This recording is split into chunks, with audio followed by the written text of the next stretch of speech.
Geliefdes in ons Here Jesus Christus, dis 'n voorreg om vir julle te groet in die naam van Jesus Christus, ons Here, ons Heiland, ons Verlosser. Baie welkom vir elkeen van julle. Mag die Here vir jou seën vanoggend in hierdie erediens. Ons het vandag die voorreg om Pinkster te vier. En met Pinkster herdenk ons die uitstorting van God se Heilige Gees. Paasfees het presies 50 dae gelede plaasgevind. En met Paasfees het ons die kruisiging van Jesus Christus herdenk. Die feit dat hy wêreld toe gekom het en sy lewe as 'n offer vir ons gegee het en die geweldige pyn en lyding daar aan die kruis gehang het om vir ons sonde te betaal. Om ons nou en vir altyd van sonde vry te maak. Wat 'n voorreg dat ons kan weet ons het 'n verlosser, 'n God wat vir ons so lief het dat hy nie bereid is dat ons moet verlore gaan nie, maar dat hy sy beste, sy seun se lewe offer om ons vry te maak van sonde. En vandag dan 50 dae later vier ons Pinkster. Nou wil ek vra, wat bind hierdie twee feeste aan mekaar? Wat het hierdie twee feeste in gemeen? As ons teruggaan na die Ou Testament, dan sien 'n mens dat beide feeste was Ou Testamentiese feeste wat in opdrag van God gevier is. En baie mense weet nie dat Pinkster ook eintlik 'n Ou Testamentiese fees is nie. Maar beide van hierdie feeste, alhoewel dit dan deur God in die Ou Testament vir mense voorgeskryf is om te doen, kry in die Nuwe Testamentiese tyd 'n nuwe betekenis, 'n nuwe inhoud. Kom ons kyk na Paasfees in die Ou Testament. Paasfees herdenk die uittog en die bevryding uit Egipte, waar die Israeliete vir 'n baie lang tyd, meer as 400 jaar lank, slawe was. Die Egiptenare het dit vir hulle al hoe moeiliker gemaak. En hulle het al hoe meer gebid en gevra, Here, red ons asseblief, maak ons vry uit hierdie swaar kry. En God het geluister en hy het vir Moses geroep daar by die brandende bos in die woestyn, en vir hom die opdrag gegee, Moses, jy gaan die Israeliete uit Egipte uit lei. Wat 'n geweldige opdrag, wat 'n geweldige verantwoordelikheid. En aanvanklik is Moses nie bereid nie. En hy dink al wat 'n verskoning is uit Here, maar ek kan dit nie doen nie, wie's ek, dat ek voor die Farao gaan kom. Here, ek sukkel om te praat, ek hakkel, ek kan dit nie doen nie. En steeds het God vir hom die opdrag gegee. En God sê vir hom, ek gaan Farao onwillig maak om julle weg te stuur uit Egipte. God gebruik 10 plaae om al die Egiptiese gode uit te skakel. En Farao is ook gesien as 'n god. En aanbid as 'n god, alhoewel hy 'n doodgewone mens is. En die laaste van die 10 plaae wys dat Farao niks meer as 'n gewone mens is nie. En dit was die dood van die eersgeborenes. God het deur Moses vir die Israeliete die opdrag gegee. Sê vir al die Israeliete, julle moet op daardie spesifieke dag 'n lammetjie slag. En dan moet julle in die aand die lammetjie gaar maak en eet. Maar julle mag nie die bene breek nie. En julle moet die lammetjie se vleis eet saam met ongesuurde brood en bitterkruie, maar julle moet reeds aangetrek wees vir die pad, want daarna gaan julle die pad vat, om 'n pad te gee uit Egipte uit. Maar hulle het ook 'n verdere opdrag gekry. As julle die lammetjie slag, dan moet julle die bloed vat en dit aan die deurkosyne en in die vensterrame gaan smeer. Want daardie nag gaan die doodsengel deur die hele Egipte beweeg en hy gaan in elke huis die eerstgeborene doodmaak. Elke huis wat nie beskerm is met die bloed van die lam nie. En dit het so gebeur. Die ryk mense, die arme mense, selfs Farao in sy huis, is die eerstgeborene dood. En Farao was so ontsteld, dat hy dadelik die Israeliete opdrag gegee het om die pad te vat en uit die land uit pad te gee. Sê hy wil hulle nooit weer sien nie. So die bloed van die lam het die Israeliete beskerm teen die doodsengel wat daardie nag deur die land gegaan het. En God gee dan vir die Israeliete die opdrag dat julle gaan elke jaar op hierdie datum julle bevryding uit Egipte moet herdenk met 'n feesmaal wat bekend staan as die Pasga. Julle gaan ongesuurde brood eet, saam met wyn drink en saam met bitterkruie. In Engels het die fees die naam gekry van Passover en dit beteken verbygaan. Die doodsengel het verby die huise wat met die bloed beskerm is gegaan. En in Afrikaans het hulle dit toe verkort na Pasfees. Dit staan ook bekend as die fees van die ongesuurde brood. En dit lees ons in Matteus 26 vers 17. Nou Jesus is op Pasfees gekruisig, op dieselfde dag en datum, op ongeveer dieselfde tyd, as wat die Israeliete die gebruik gehad het om die lammetjies te slag. En dit symboliseer vir ons dat Jesus die lam van God is, wat sy lewe kom gee het, om ons ook teen die ewige dood te beskerm.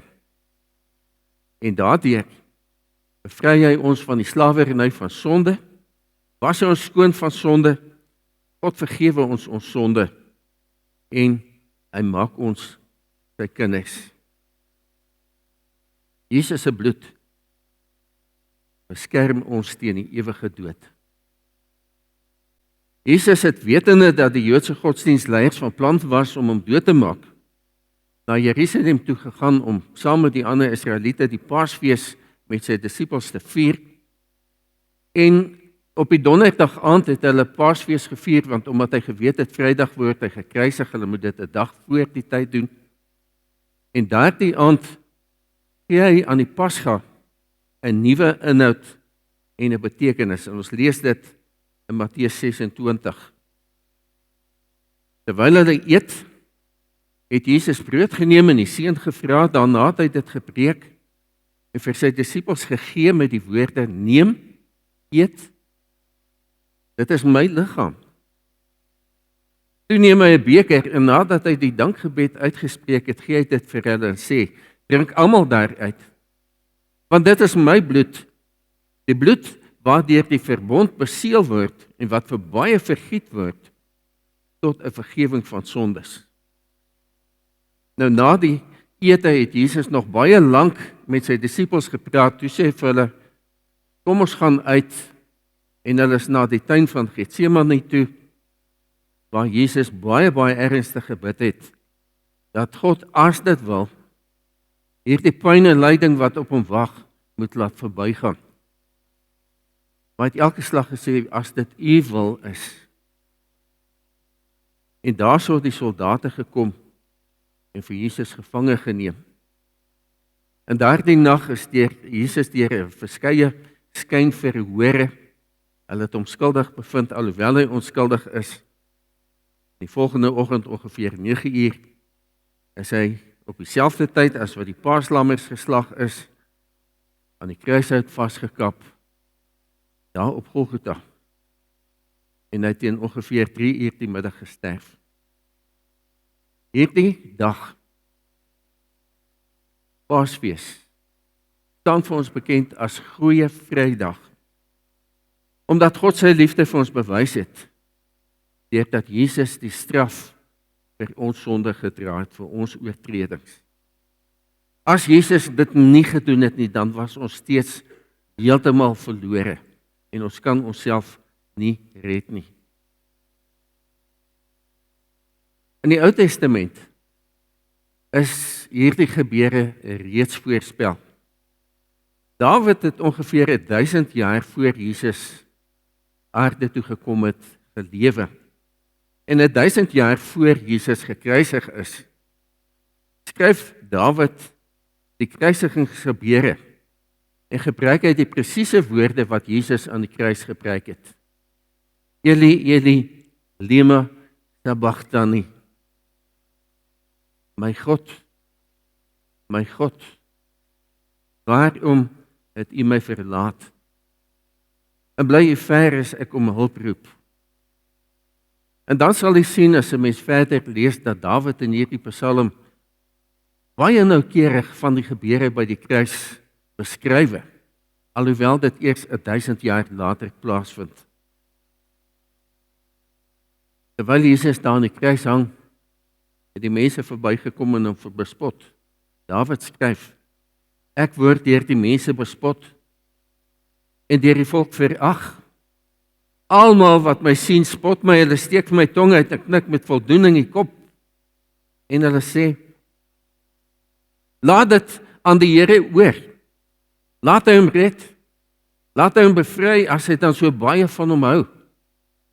Matteus gaan 1000 jaar later en hy skryf die woorde wat die mense gesê het. Hy het op God vertrou. Laat God hom nou red, as hy dan behaag in hom het.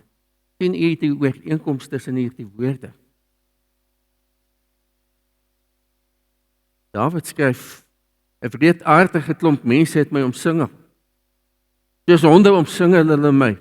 Die bende misdadigers sak my toe, hulle bind my hande en my voete vas. En terwyl hy daar hang, al wat been in my is, kan ek tel. Hulle kyk na my met leedvermaak. Hulle verdeel my klere onder mekaar en trek loetjies oor my mantel. Mense oor die hele wêreld sal die Here erken en hulle tot hom bekeer. Alle volke sal hom as koning erken, want die koningskap behoort aan die Here. Hy heers oor al die volke. Al die rykes van die wêreld sal ook aan die maaltyd deelneem en hom as koning erken. Ja, alle mense, sterflik en verganklik, sal voor hom kniel. Dis woorde wat Dawid in Psalm 22 skryf. En dan sien ons dieselfde woorde, of baie soortgelyk, in die Nuwe Testament. Hy was gehoorsaam tot in die dood. Ja, die dood aan die kruis. Ons lees dit in Filippense 2.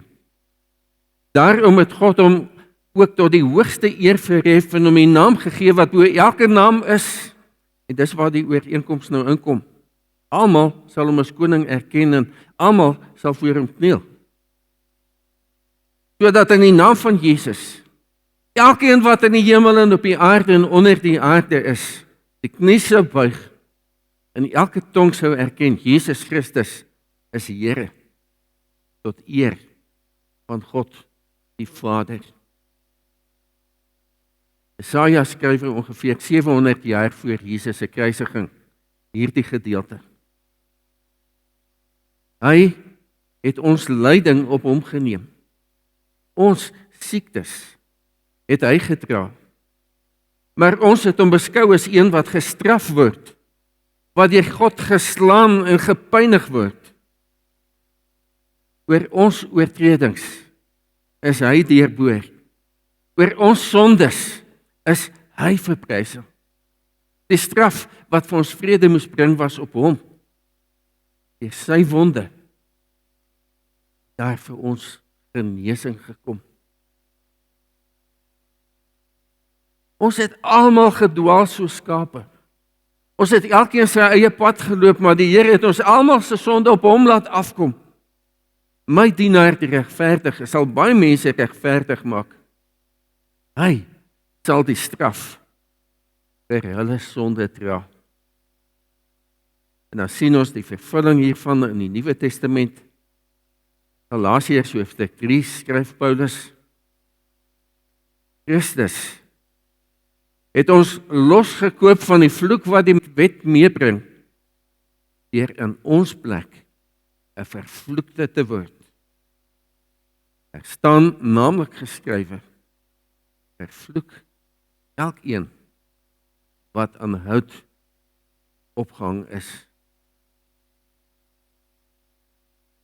Gehoorsaamheid en getrouheid aan God en sy woord, oorgawe aan God, belydenis van jou skuld, van jou tekortkominge, loop uit op die gawe van die ewige lewe. Broers en susters, ons het nodig om telke male voor die Here te kom en te erken en te bely dat ons tekortskiet, dat ons nodig het, dat hy ons moet vergewe. En dit help nie net om te bid, ag Vader, vergewe my vermenigvuldigde sondes nie. Daar's nie so 'n woord in die Bybel, vermenigvuldigde nie. Noem dit op die naam. Here, ek doen verkeerd. Ek dink verkeerd. Ek vat goed wat nie myne is nie. Ek is kwaad vir ander mense, ek haat ander mense, ek vergewe nie ander mense nie. Noem op die naam wat jy doen, en God sal jou vergewe, as jy vra om vergifnis. Nou wanneer kry ons vergifnis en die ewige lewe? Oomblik, wat jy jou sonde voor God erken en bely. In die naam van Jesus, Hemelse Vader, gewe ons dit wat ons verkeerd gedoen het. Ons kry vergifnis in die ewige lewe. Die oomblik as ek my lewe aan Jesus oorgee, Vader, ek nooi vir Jesus in my lewe as my verlosser en saligmaker. In 1 Johannes 5 vers 13 skryf hy: hierdie brief skryf ek vir julle, sodat julle kan weet dat julle die ewige lewe het, julle wat in die Seun van God glo. Daarom alleen spreek hy ons vry en kry ons toegang tot die hemel. Pinkster vind plaas 50 dae na Paasfees, 10 dae na die hemelvaart van Jesus Christus.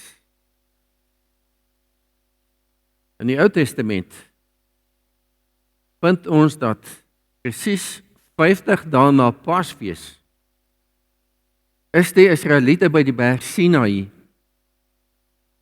en God gee aan Moses die 10 gebooie. Mense moes deur gehoorsaamheid aan die wet, hulle getrouheid en geloof in God wys en hulle sou daardeur verlos word. Maar dit is baie moeilik om die 10 gebooie te onderhou, want ons is geneig om sonde te doen.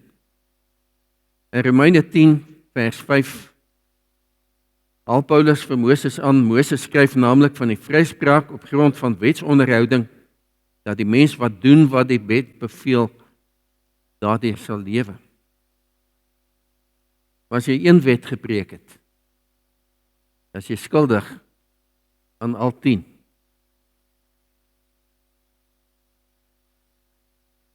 Terwyl Moses op die berg met God besig was, maak Aaron op aandrang van die mense 'n beeld van 'n bul. Want hulle sê, Moses is so lank weg en ons weet nie waar hy nie, ons weet nie waar is God nie. Ons het 'n God nodig wat ons kan sien, wat vir ons kan lei en vir ons sorg. En as Moses van die berg afkom, is hy so ontstel dat hy die 10 gebooie, die kliptablette stikkend gooi. En God was so kwaad dat hy vir Moses sê, ek gaan hier die Israeliete almal uitwis en 'n nuwe begin maak met jou.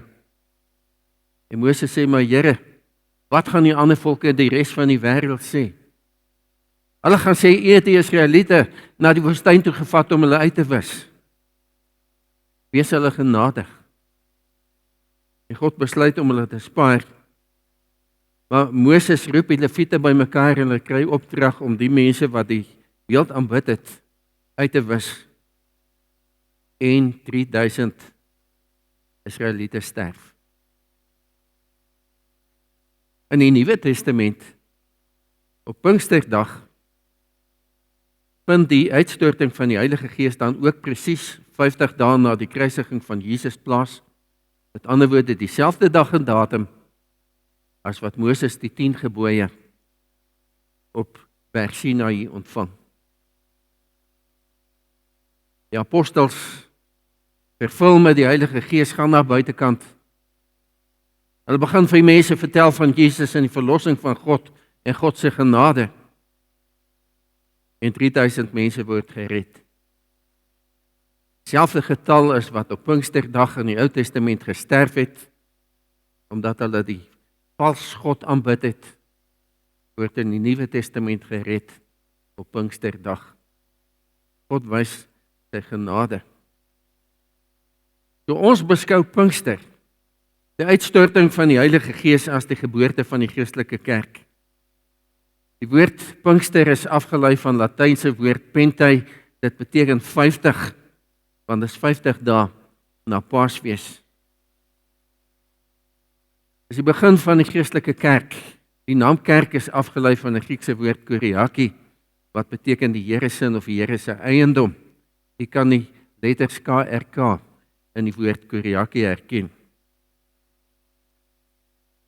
So die Christelike kerk is die begin van 'n aksie of 'n beweging wat bestaan uit Christene, mense wat deur Jesus verlos is, vrygemaak is van sonde, mense wat met die bloed en die lewe van Jesus vrygekoop is van sonde, mense wat hulle lewe geheel aan Jesus as verlosser oorgegee het, en wat dan met die Heilige Gees toegerus is. In die aand wat Jesus die nagmaal ingestel het, het hy met hulle oor die Heilige Gees, die koms en die werking van die Heilige Gees, ook gesels. Ons lees uit Johannes 14 en 15 enkele verse. As Jesus vir hulle sê, ek gaan weggaan, hy noem dit nie kruisiging nie, hy sê, ek gaan weg, dan verstaan hulle dit nie, hulle is benoud, hulle is bekommerd, maar Here, waarheen gaan u? En Jesus troos vir hulle, julle moenie ontsteld wees nie, glo in God, glo ook in my. In die huis van my Vader is daar baie woonplek. As dit nie so was nie, sou ek nie vir julle gesê het, ek gaan om vir julle plek gereed te maak nie. En as ek gegaan het en vir julle plek gereed gemaak het, dan kom ek terug en sal ek julle na my toe neem, sodat julle ook kan weet waar ek is. En julle ken die weg na die plek waarheen ek gaan. Thomas sê toe vir Jesus, Here, ons weet nie waarheen u gaan nie, hoe kan ons dan die weg daarheen ken? Jesus het vir hom gesê, ek is die weg en die waarheid en die lewe, niemand kom na die Vader toe behalwe deur my nie. As julle my ken, sal julle my Vader ook ken. En van nou af ken julle hom en sien julle hom. Toe sê Filippus vir Jesus, Here, wys vir ons die Vader en dis vir ons genoeg. En Jesus sê vir hom, ek is al so lank by julle en jy ken my nie, Filippus. Wie my sien, sien die Vader. Hoe kan jy dan sê, wys vir ons die Vader? Glo jy nie dat ek in die Vader is en die Vader in my nie? Die woorde wat ek met julle praat ek nie uit my eie nie. Maar dit kom van die Vader wat in my bly en sy werke doen. Glo in my, omdat ek in die Vader is en die Vader in my. Of anders, glo op grond van die werke self. Dit verseker ek, julle wie in my glo sal ook die dinge doen wat ek doen. Hy sal nog groter dinge as dit doen, omdat ek na die Vader toe gaan. Wat julle ook al in my naam vra, sal ek doen, sodat die Vader deur die Seun verheerlik kan word. As julle iets in my naam vra, sal ek dit doen. As julle my liefhet, sal julle my opdragte uitvoer.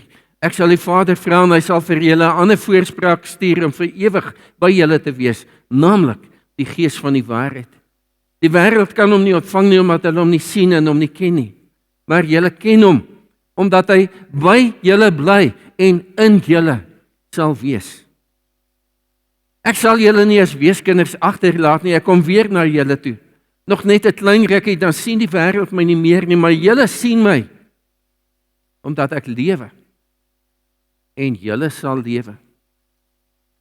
Daardie dag sal julle weet dat ek in my Vader is en julle in my en ek in julle. Wie my opdrag het en dit uitvoer, dit is hy wat my lief het. Wie my lief het, hom sal my Vader lief hê. En ek sal hom ook lief hê en my aan hom openbaar.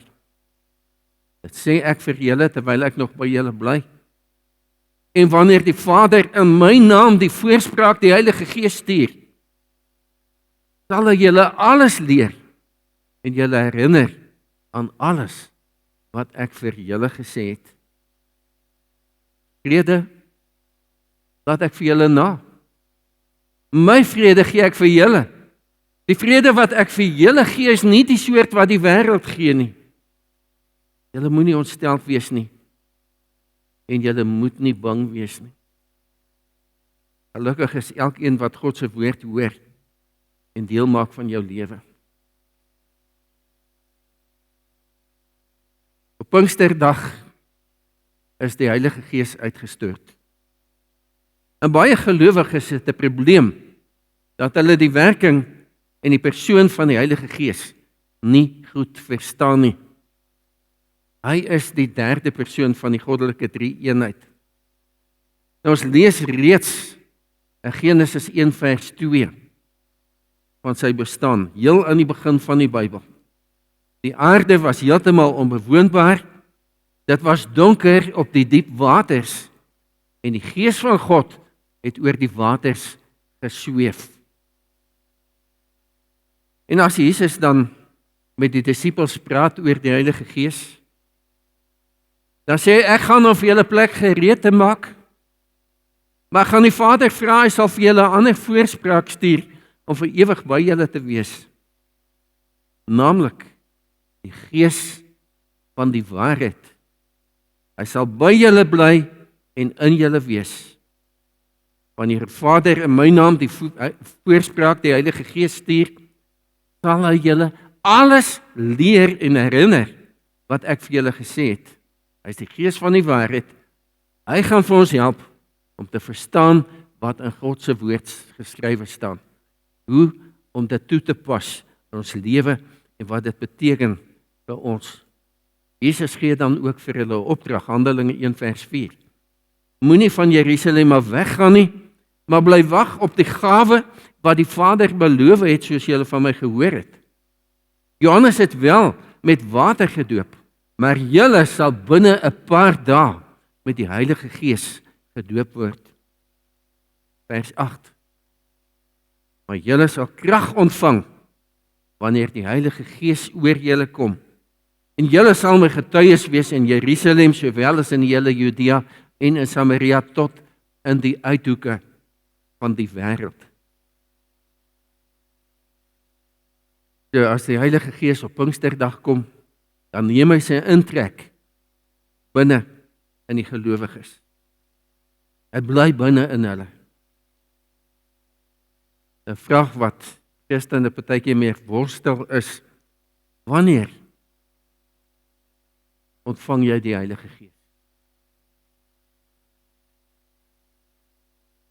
Jesus het beloof, God sal vir julle 'n ander voorspraak stuur om vir ewig by julle te wees, naamlik Gees van die waarheid.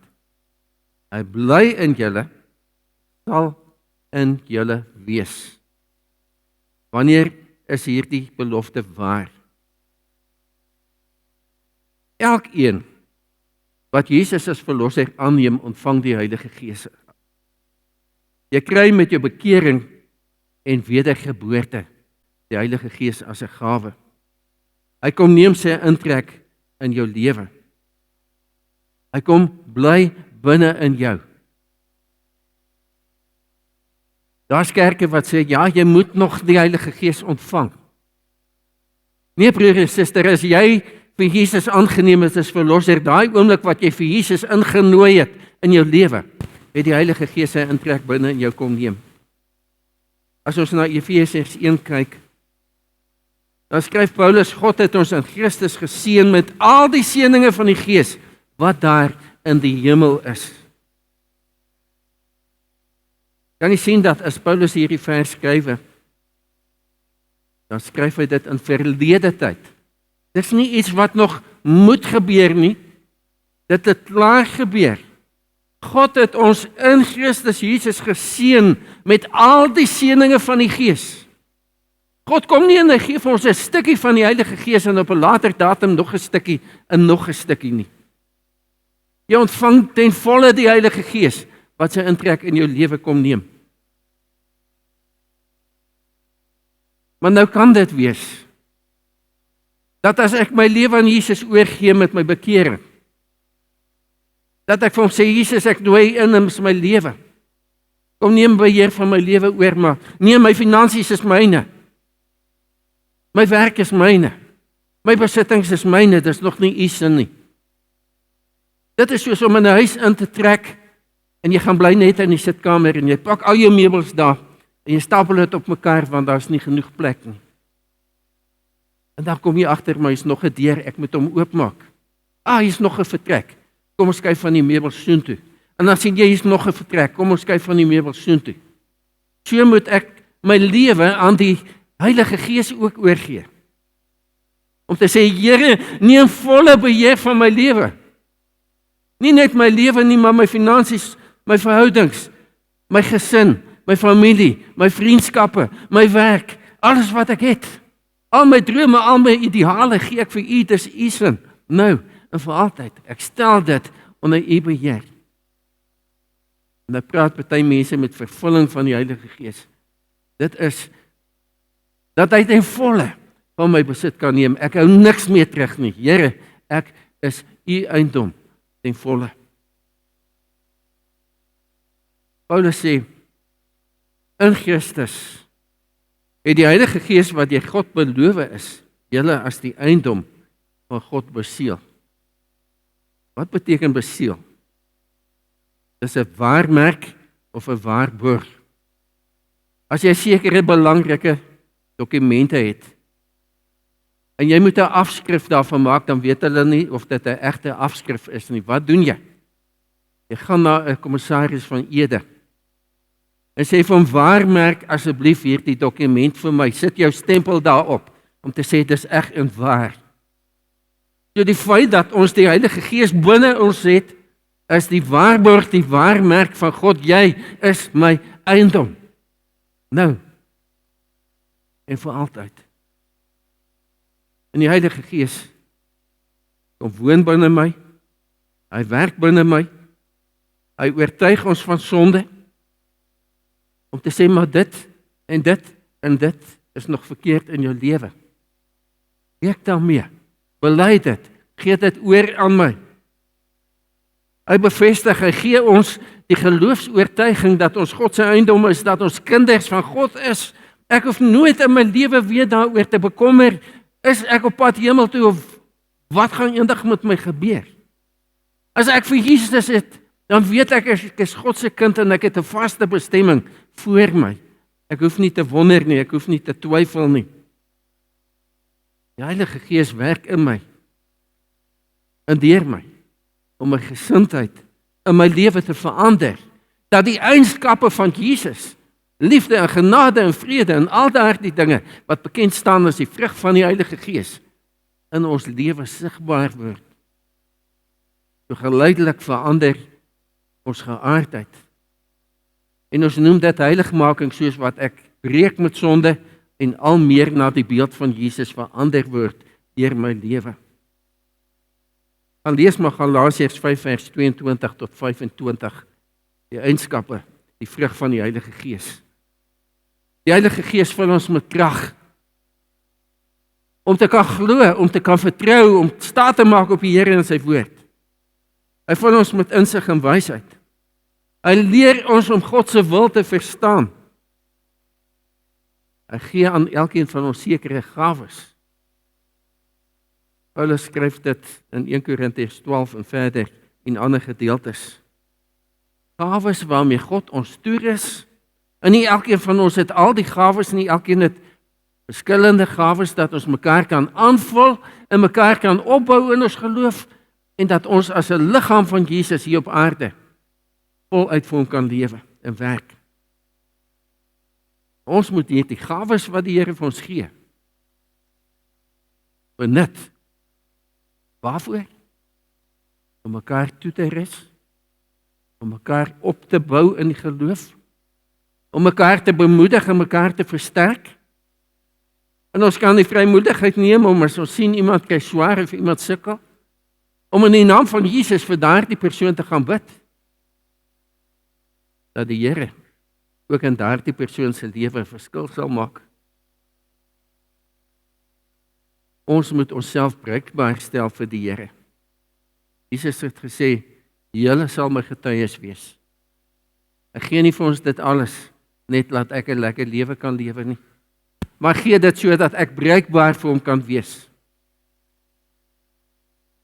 Die Heilige Gees sal by julle bly en in julle wees. Nou ek wil graag ons verhouding met God drie-enig vir u probeer verduidelik en ek het nou baie mooi probeer dink, hoe kan ek dit so eenvoudig as moontlik stel? Kom ons sê hierdie blou blokkie beteenwoordig my lewe, jou lewe. So ek het daarbo gesit ek. Nou sê Johannes 14 vers 17, die Heilige Gees sal by julle bly en in julle wees. Met ander woorde, die Heilige Gees is binne in my, ten volle, met al sy krag. In Johannes 14 sê Jesus, daardie dag sal julle weet dat ek in my Vader is en julle in my en ek in julle. So die Heilige Gees is binne my, maar waar is ek? Ek is binne in Jesus Christus. En Jesus Christus is binne in God die Vader. Jy sien, ons is van alle kante, van binne en van buite, omring deur God in sy genade. Dis wonderlik. Ek is geen oomblik in my lewe alleen, dat hy my in die steek laat nie. Hy is binne my, hy is om my, hy is buite my, bo my, oralste. En daarom as ek bid, en ek vertrou, dan sê Jesus, wat julle ook al in my naam vra, sal ek doen, sodat die Vader deur die Seun verheerlik kan word. As julle my iets in my naam vra, dan sal ek dit doen. As jy in geloof en afhanklikheid van die Here bid, wat beteken dit? Die Heilige Gees binne my, God binne my, bid, deur Jesus, wat God is, na die Vader, wat God is. God bid, deur God, tot God. As ons in geloof bid. Sal die Here 'n gebed dan weier? Sal hy dit nie verhoor nie? As die Heilige Gees in beheer van my lewe is, dan sal ek soek na die wil van die Here, om hom te eer. En nie bid vir selfsugtige dinge nie. Here, ja, ek wil 'n biljoenêr wees, of wat ook al. Ek sal soek, Here, laat u wil geskied, laat u naam verheerlik word, laat u koninkryk kom. En as ek binne sy wil lewe, dan gaan hy vir my in my totaliteit sorg en voorsien. En het ek nie nodig om my te bekommer oor enige iets nie. Dit is belangrik om seker te maak dat elkeen van ons binne in die Here en binne sy wil bly. As ek sonde doen, dan belemmer ek die werk van die Heilige Gees. Dan kan ek nie sy krag in my lewe ervaar nie. Kan ek nie 'n lewe van oorwinning lewe nie. Wat moet ek doen? Bely. Here, gee vir my. Ek besef, ek het verkeerd gedoen, ek is 'n sondaar. Ek breek met sonde. Ek wil nie aanhou verkeerd doen nie, want dit breek die verhouding tussen my en u. So ek gee opnuut die beheer van my lewe, van my situasie, van my omstandighede, van my drome, van my wense, begeertes, alles aan die Here oor. Aan Jesus Christus. En sy lig sal deur my skyn. Jy sal sy seëning en genade op oorvloedige wyse ervaar. Maar gebruik dit nie net vir jou eie lewe nie. Gebruik dit om 'n seën te wees vir die mense rondom jou. Julle sal my getuies wees oor die ganse wêreld. Begin hierdie wonder van God se genade met die mense rondom jou deel. Tel vir hulle, nooi vir hulle uit om ook dit te ervaar, om te belewe in hulle lewe. Dis die grootste, beste, dierste geskenk wat jy vir enige iemand kan gee. Ewige lewe in Jesus Christus. Amen. Kom ons bid. Hemelse Vader, ons dank U. Dankie Here vir U genade. Dankie vir die offer van Jesus. Dankie vir die gawe van die Heilige Gees. Dankie dat die Heilige Gees binne ons kan wees, dat ons in Jesus kan wees, dat Jesus in U is, dat ons dan ook in U is, kinders van U, nou en vir alle ewigheid. Aan U kom toe die lof en die eer. Here, maar hier rondom ons is die wêreld donker. 'n Mens hoor van misdaad en korrupsie. 'n Mens hoor van dinge wat lelik en verkeerd is. 'n Mens sien mense wat swaar kry, wat buite U wil lewe. 'n Mens sien mense wat in sonde lewe. En ons besef dat hulle op pad is hel toe. En U wil dit nie hê nie. En daarom het U vir Jesus gestuur om aan die kruis te sterwe, om ons vry te maak van sonde. U het vir ons gevul met die Heilige Gees en vir ons gawes gegee en vir ons krag gegee om vir U getuies te wees. Here, gebruik ons dat ons as gemeente, kinders van U sal eer en verheerlik deur die boodskap van verlossing in Jesus uit te lewe en uit te dra. Ons dank U dat ons vandag die voorreg het om oor die ganse wêreld Pinkster te kan vier, die uitstorting van die Heilige Gees. Aan U kom toe die lof en die eer vir alle ewigheid. Amen.